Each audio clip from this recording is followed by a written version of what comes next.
गुरुवारी केस का धू नयेत. एक अक्कलकोट नावाचं गाव होतं. त्या गावात एक श्रद्धाळू बाई होती. ती रोज पूजा करत असे, पण गुरुवारी हमखास केस धुत असे. हळूहळू तिच्या घरात कारण नसताना खर्च वाढला. मन अस्वस्थ राहू लागलं. पूजा करूनही समाधान मिळेना.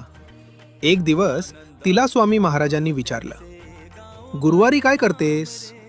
ती म्हणाली, सगळं, अगदी केसही धुते.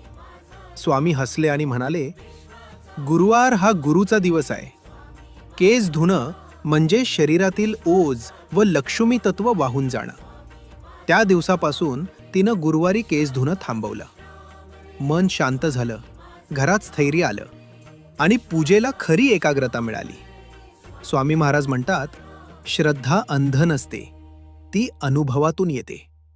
अशा माहितीपूर्ण कथा ऐकण्यासाठी व्हिडिओला लाईक